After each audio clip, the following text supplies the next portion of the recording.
Record Store Day. Equal parts exciting and disappointing as always.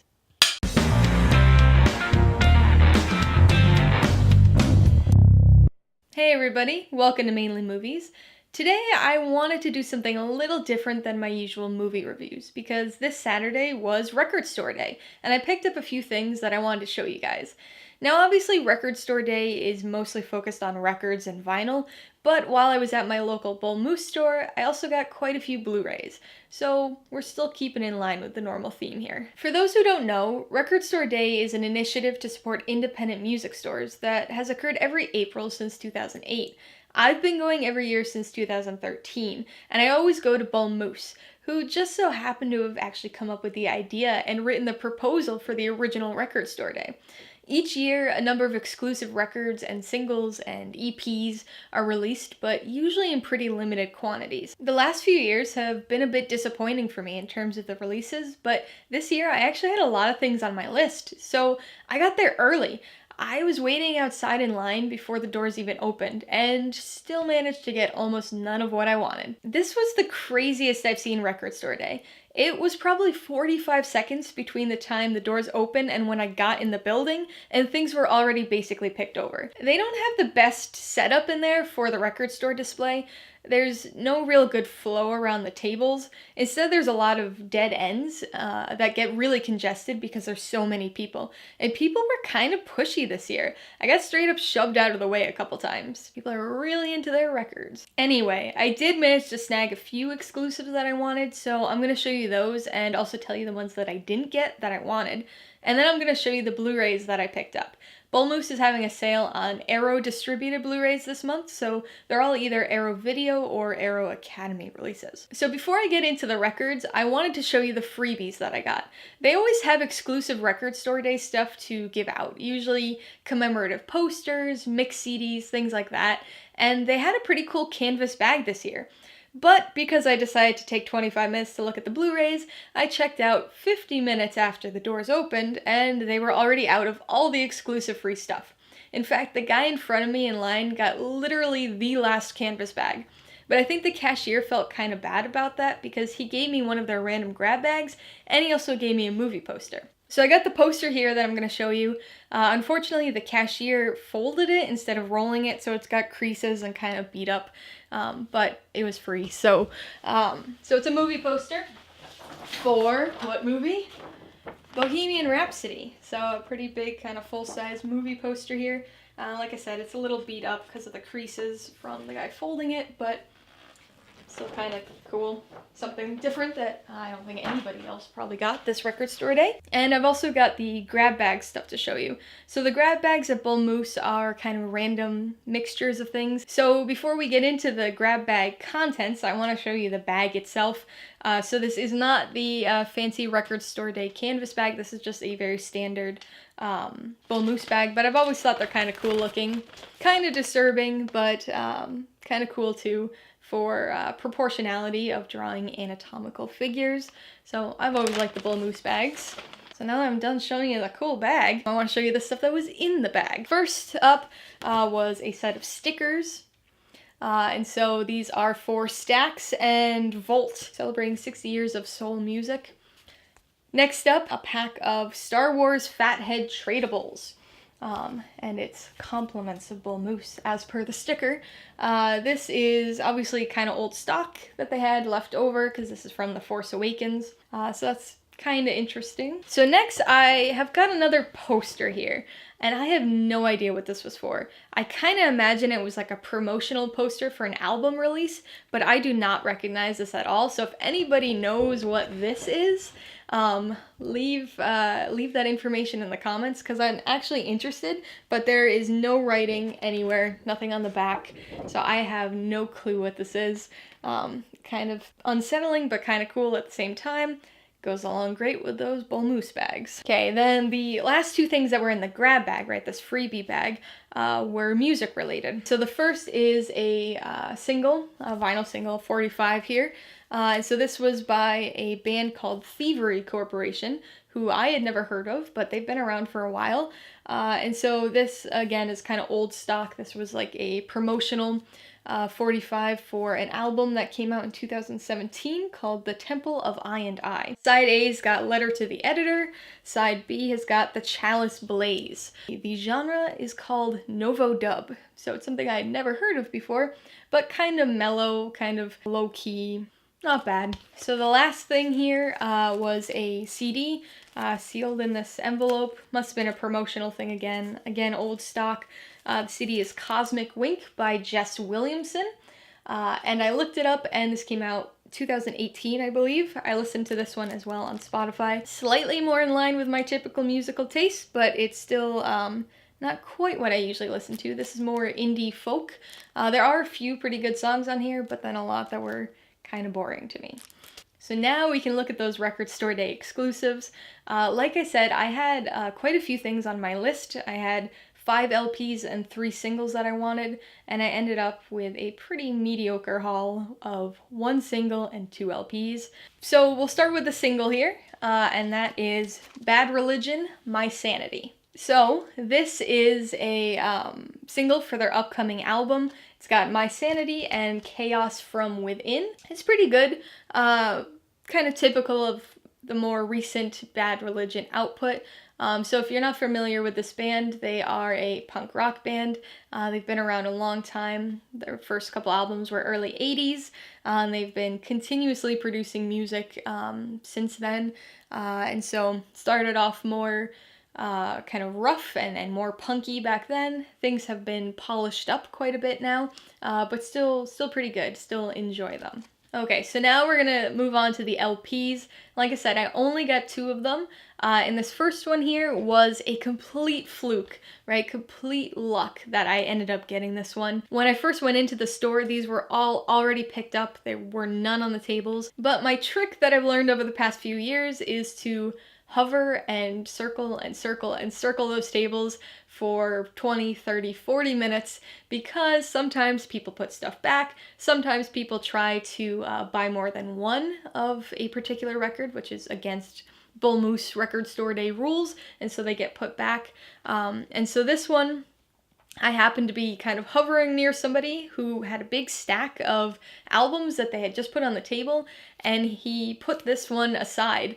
And I was kind of looking at it for a while, kind of trying to gauge what was going on, because he was looking through the other ones in his pile. And so finally I was like, are you putting this back, or are you just setting this aside? And he was like, no, I don't want it. Do you want it? And I'm like, yes. So this is Weezer, Dusty Gems, and Raw Nuggets. So this is a B-Sides and Rarities album based on the Blue Album, one of their many eponymously named albums. I'm excited for this. I really love the Blue Album, and so this is pretty cool. In terms of what's on it, side 1 is mostly B-sides, a bunch of songs that have never been released before, and side 2 is a lot of demos and kind of pre-production recordings of some of the more popular songs, the ones that everybody knows. My Name is Jonas, Surf Wax America, Only in Dreams, Sayin' Ain't So. And so that's pretty cool. I haven't listened to this yet, but I'm excited to. But I did open it because there's something really cool here that I wanted to show you guys. Let me try and do this without tearing it.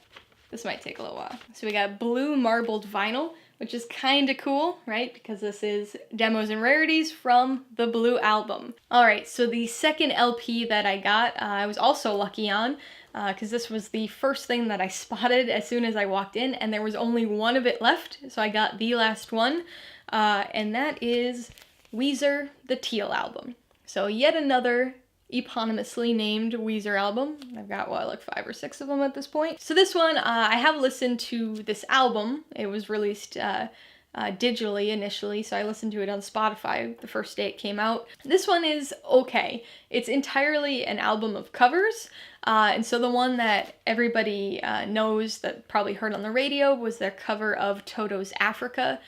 So that's the lead song on side A. But they've got kind of an eclectic mix of songs here that they covered.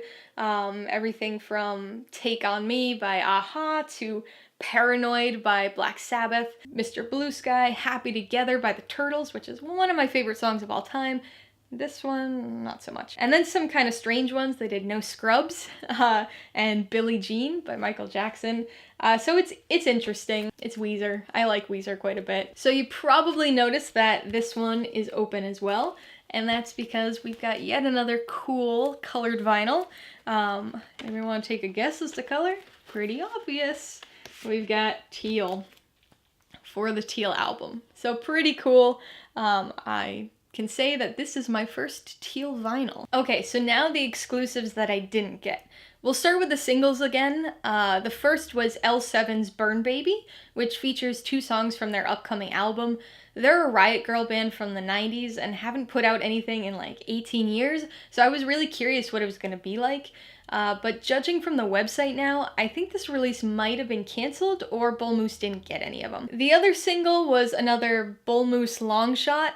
I didn't see it advertised by them, though the band advertised it, and that was the Kaiser Chiefs' Oh My God. A song I love from an album I love from a band I love. As far as the LPs, there were 3 I wasn't able to grab. First was a live double LP from the Ramones called Live at the Palladium, which was recorded New Year's Eve in 1979. Then Greta Van Fleet's double EP from The Fires, which has their 2 catchiest songs, Safari Song and Highway Tune. And then we've got the one that absolutely kills me to have missed, and that's Green Day's live album from Woodstock '94. Green Day's a band that was pretty integral to the expansion of my musical tastes, at least in terms of modern music, and that's probably a video for another day, but this album, right, this event, Woodstock '94, Mudstock, the whole mud fight during Green Day's set, this is one that I really, really wanted. Luckily, Bull Moose consolidates any extra Record Store Day stock from all their stores and puts it up on their website the following Monday. So fingers crossed, they've got what I want. So this is why I didn't post this video today on Record Store Day, because I wanted to put in a little update to see if I managed to snag any of these at the beginning of the week. So future self, any luck? Nope, so that kind of sucks. Nothing online and nothing in the store, but while I was there I did pick up 2 more Blu-rays, so I'll stick those on at the end of this next section. And before you ask, yes, I did put this shirt on again. I like consistency. So to get away from my disappointed and dejected current self, let's go back to past me to take a look at the Blu-rays I picked up back before I was dead inside. Plus the 2 I picked up after I was dead inside. Okay, so I've got a stack of Blu-rays here to show you.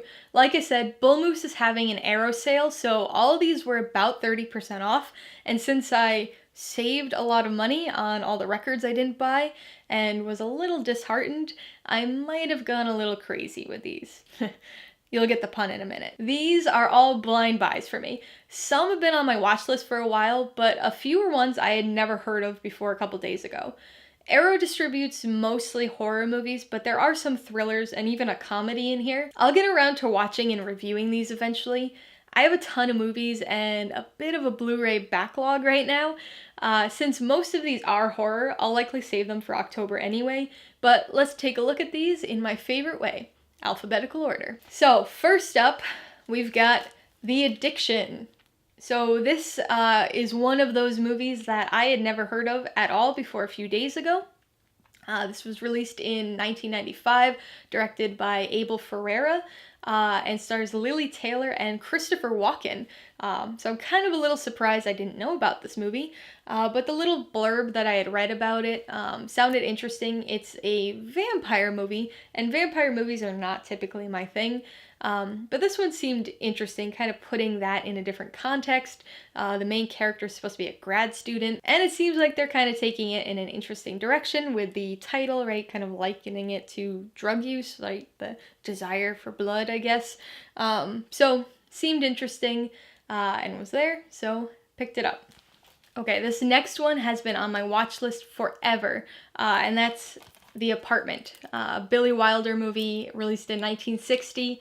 And this is one that I've wanted to watch for so long, but for some reason I've never gotten around to it. I really enjoy Billy Wilder. He made quite a few movies that are really good, pretty diverse too, right? You've got ones that jump to mind by most people immediately, right? Like 7 Year Itch or Some Like It Hot, which also stars Jack Lemmon, like this one. But then he had other ones, right? He had thrillers and things like Sunset Boulevard and Ace in the Hole. I got that. Oh, you guys probably can't see that, can you? It's out of screen.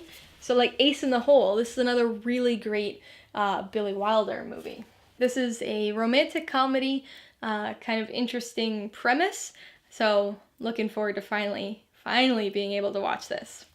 So the next movie I've got here is one that I have heard of, but only because I remember seeing the announcement for the Blu-ray release. And it kind of stuck out because it had a very unique name and very interesting cover art. And that is The Bird with the Crystal Plumage. So this was released in 1970 and was the first movie directed by Dario Argento. This is also my first Dario Argento movie. I've actually never seen anything by him. I know Suspiria has been on that watch list forever, but I still have not gotten around to seeing it. But this had a very interesting premise that I hadn't looked into before. It's a genre style from Italy called giallo, which is basically kind of a psychological thriller, horror, kind of violent murder mystery type genre. And so the plot blurb, the little tiny blurb I read, sounded interesting. And so I'm kind of excited to finally see my first Argento movie. Okay, remember that pun I said you would understand in a minute? About me being kind of crazy with these Blu-rays? Well, the crazies. So this is a 1973 movie by George A. Romero. This is one that I have been very much aware of, but have never seen. I remember when the remake for this came out, and I actually never saw that one either, but I remember thinking it looked interesting, and then finding out it was a remake. And so I have wanted to see this one for quite a while. For me, George A. Romero, right, like I mostly know him as the zombie guy, and have pretty much mostly only seen his zombie movies plus Creepshow. And so this is one that actually kind of fits into his filmography between Night of the Living Dead and Dawn of the Dead. But the general premise is kind of like an offshoot of some of his zombie concepts, because it deals with an infection that, rather than causing people to become zombies, they become kind of homicidal maniacs or crazies. But this one's been on my radar for quite a while, and I was happy to finally pick it up. So this next one was another one that I was aware of purely by name only, because it's kind of strange, and that's Don't Torture a Duckling. So we are sticking with the theme of ornithologically named giallo movies. In this case, this one was directed by Lucio Fulci in 1972. And so this is another one of those mystery kind of psychological thriller type movies, but this one's cool because it actually has a slipcover. I know it's a little hard to see when it's in the plastic, but slipcover, right, cover on both sides. I'm a big slipcover person, and so the fact that this one has one made me happy. So this next one is probably the movie that I've been aware of for the longest, and that is Wes Craven's 1977 The Hills Have Eyes. So this is one that I have been wanting to see for a while. I saw the remake in theaters back in 2006. I actually have the Blu-ray for that here, along with the crappy sequel. And so I saw that in theaters at the time, not realizing that it was a remake. I like Wes Craven quite a bit. I have a lot of his movies. I've got the whole Nightmare on Elm Street collection up there, so obviously the first one and then New Nightmare, the two that he did. I've got all the Screams over there. I've got Last House on the Left.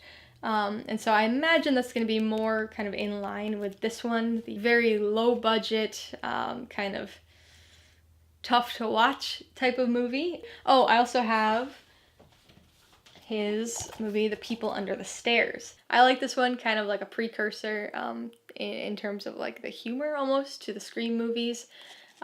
This one is a Scream Factory release. And this one's cool because it's got a slip box and has the movie as well as a booklet that is 40 pages of film critique and information about the movie.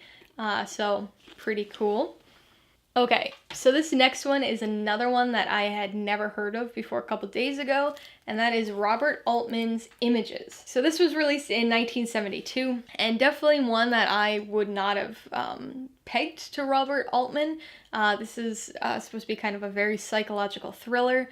I really know him from things like Nashville and the MASH movie and The Long Goodbye and The Player, right? And this one seems more about kind of mental things.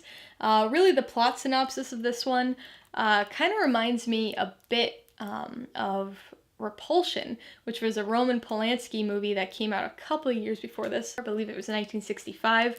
So I don't know, but it seems like it's one of those movies where we don't know if the main character is seeing things kind of going crazy, or if these things that they are seeing and encountering are actually real. So very heavy on the psychological thriller side of things. But sounded very interesting, so I was excited to pick this one up as well. We've got another one that I've never heard of before, which kind of surprised me because it's another George A. Romero movie called Season of the Witch. So this was another one that was kind of sandwiched between Night of the Living Dead and Dawn of the Dead. This one came out a year before The Crazy, so this is 1972. A lot of 1972 movies today. And this one is kind of away from that infection plot and kind of thematic concept of a lot of his movies. Instead, this one at least seems to be about kind of like a bored housewife who gets into witchcraft and the dark arts and the things that arise from that. So we'll see how this one is as well. Alright, so now we can take a look at the two Blu-rays that I picked up after the fact, the second time I went back. Technically not record store day pickups, I guess, but I'm going to include them because I got them while I was in pursuit of some of those record store day exclusives. So this first one is another one of those movies that has been on my watch list forever. I actually wanted to get this when I was there on record store day, but they actually didn't have any in stock, but they did today, so I was able to pick up Re-Animator. So Re-Animator is one, like I said, that has been on my watch list for a very long time. This was 1985, directed by Stuart Gordon, and is one of those kind of gory horror comedy movies that I've heard about for so long that I've been convinced I was really going to enjoy. So I'm very much looking forward to finally watching this one. Happy about this pickup. And the second movie that I grabbed today, because I am very much a completionist when it comes to movies and just about everything, especially franchises, I picked up Bride of Re-Animator. So I don't really know all that much about this one other than that it's a sequel. Came out a couple years after that version, so this was 1989, directed by Brian Yuzna.